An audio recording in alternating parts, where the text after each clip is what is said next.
Hi, I'm Kelly, 28, and living my dream life as a marketing exec in Chicago. Things have been amazing lately, especially since I got engaged to my boyfriend James 6 months ago. We had one of those classic meet cutes in a coffee shop 3 years back. I accidentally spilled my latte on his shirt, yet he still asked for my number. We've been inseparable ever since. Now, we're knee-deep in wedding planning, and it's been a whirlwind. My family, my mom, dad, and younger sister Abby, have been nothing but supportive. When James proposed, they were ecstatic, especially Mom, who immediately started a wedding planning group chat that practically blows up my phone. "Honey, have you thought about your dress yet?" she asked during one of our weekly family dinners. "I haven't had time with work and all," I admitted. "Well, we need to get on that. I heard about this amazing boutique downtown," Abby chimed in. Meeting James's family was a little nerve-wracking. His mom, Linda, is the polished country club type. His dad, Robert, is nice, if a bit reserved, and his sister, Sarah, she's intense. "We're just thrilled to welcome you to the family, dear," Linda gushed when we first met. I remember thinking how lucky I was to be joining such a warm family. Dress shopping became an adventure. Mom, Abby, and I hit every bridal shop in Chicago.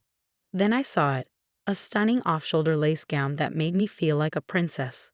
"Oh, Kelly," Mom whispered, tearing up, "that's the one." The price tag was high, but I couldn't resist.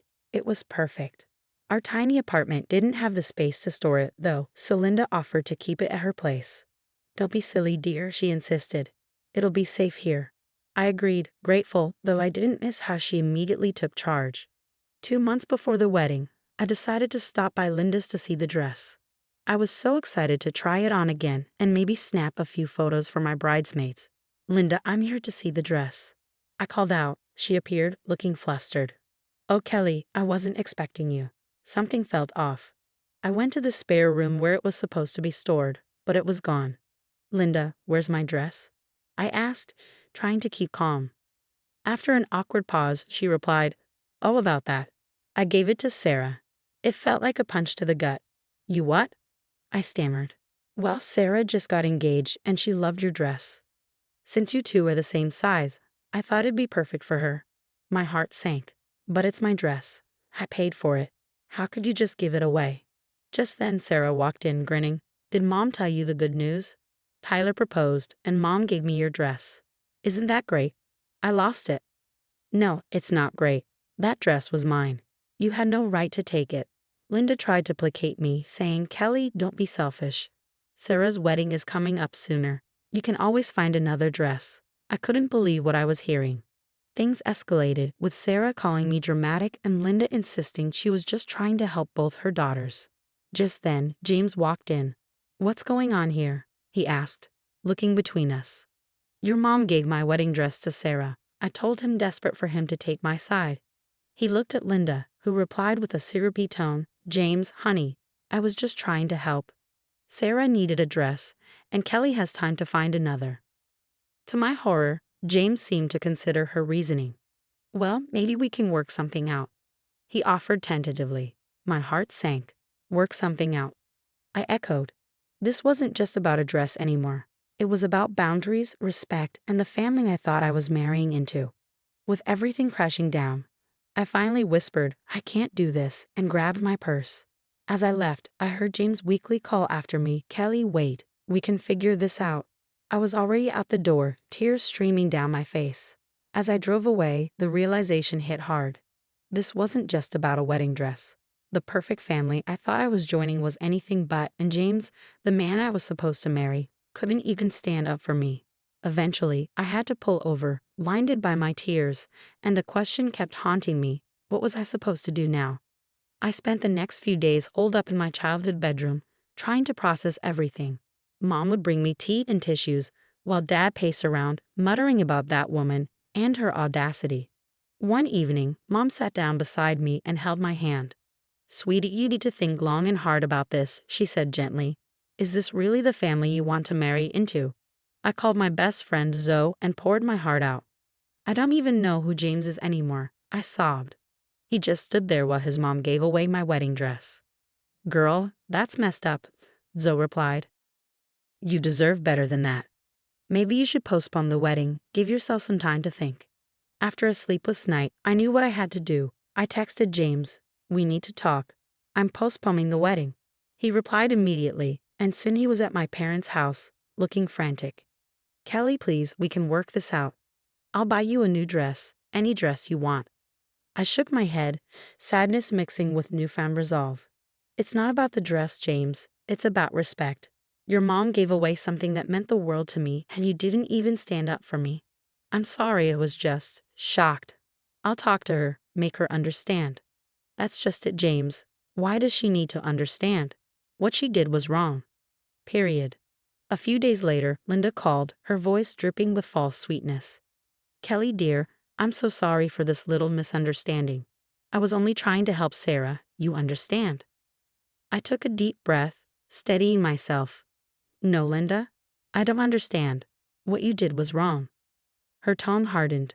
"Well, the dress has already been altered for Sarah. There's no going back now." I hung up, a mix of anger and relief settling over me. At least now I knew where I stood. Later, Robert, James's dad, arranged a family meeting, convinced we could work things out. Reluctantly, I agreed to go.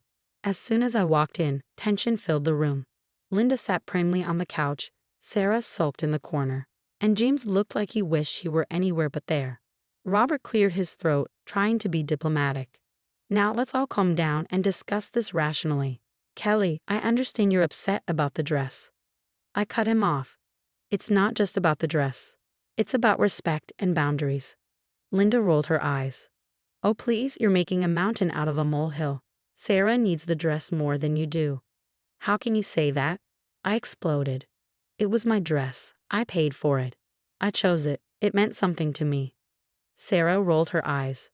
"God, you're so selfish. It's just a stupid dress." I looked to James, searching for support, but he just looked away, mumbling, "Maybe we can find a compromise." That was the last straw. I stood up, my voice shaking. "There is no compromise. I won't be attending any wedding without my original dress. And you know what? I'm starting to think there shouldn't be a wedding at all." Linda gasped, feigning shock. "You throw away your relationship over a dress? How childish." I looked her straight in the eye. "No, I'm walking away from a toxic situation where my feelings and my belongings aren't respected." James finally spoke up, a hint of desperation in his voice. "Kelly, please don't do this.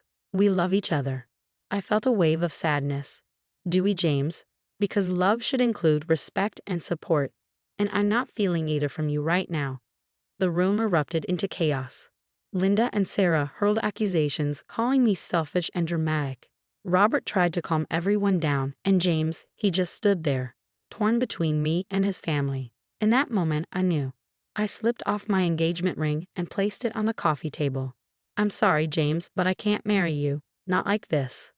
The silence was deafening. James's face crumpled. "Kelly, no, please." But I was already heading for the door. As I left, I heard Sarah's smug voice. "Well, I guess I'll be needing that dress after all."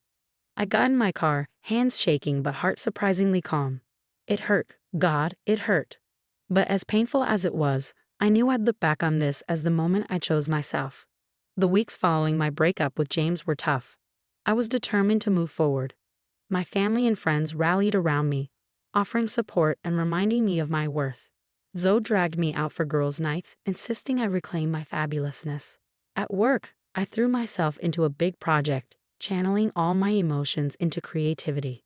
Meanwhile, I heard through the grapevine that Linda was spreading rumors about me. Apparently, I was now a gold digger who trapped James and then cruelly dumped him. It stung, but I refused to engage. My silence spoke volumes. Months passed, and then Sarah's wedding day arrived. I tried not to think about her wearing my dress, focusing instead on a weekend getaway with my sister. But the drama found me anyway. My phone buzzed with a text from my friend Alex. Gee, you won't believe what just happened at Sarah's wedding." Curiosity got the better of me. I called her back immediately. "Alex, what happened?" "Spill. Buckle up, because this is wild," Alex said, her voice brimming with excitement. Apparently, Linda had been a nightmare throughout the wedding planning, constantly overruling Sarah and her fiancé Tom's decisions. On the wedding day, she tried to change the entire ceremony layout at the last minute. I couldn't help but chuckle. You're kidding on the actual wedding day. I wish I was. She was going on about how the altar needed to face a different way and how they needed to redo the seating chart. But Tom lost it, Kelly. Like full-on explosion. He yells, "This is our wedding, not yours," then goes off about how Linda's been controlling everything. But the kicker? Sarah sides with Linda. She's all, "Mom just wants what's best for us." So Tom says, "I'm sorry, Sarah, but I can't marry into this family." Total chaos. And get this, Sarah tried to pin it on you. She told everyone that if you hadn't been so selfish about the dress, none of this would have happened. I couldn't help but laugh. Of course she did. Thanks for the update, Alex. It's crazy, but honestly, I'm just glad I'm not part of that mess anymore. As I hung up, I shook my head at the absurdity of it all. What had once been a source of pain now felt like a distant, almost comical memory. A week later, I got a call from James. "Kelly, I am so sorry. I see now how toxic my family is. Can we talk?" I took a deep breath. "James, I appreciate your apology, but it's too late. I've moved on, and I think you need to work on yourself before you're ready for a relationship." "You're right," he said softly. "I've started seeing a therapist. I just wanted you to know that you were right about everything." A year flew by. I was thriving at work, and I had even started dating again. Nothing serious, but it felt good to put myself out there. Friends told me Linda's social circle had shrunk. Her controlling behavior had finally caught up with her. Sarah struggled too, unable to maintain relationships because she couldn't break free from her mother's influence. As for me, I was grateful. Grateful for the strength I found, grateful for dodging a bullet, and excited about my future. Standing up for myself had been hard, but it led me to a life filled with respect, love, and genuine happiness. So what would you have done if you were in Kelly's shoes? Would you have confronted Linda and Sarah more aggressively? Or do you think Kelly made the right choice in walking away from the toxic situation? Share your thoughts in the comments below. I'd love to hear your perspective on handling family drama and standing up for yourself in tough situations. If you enjoyed this story and want to hear more like it, don't forget to hit that like button and subscribe. Your support means the world to us and helps us bring more engaging content your way. Thanks for watching.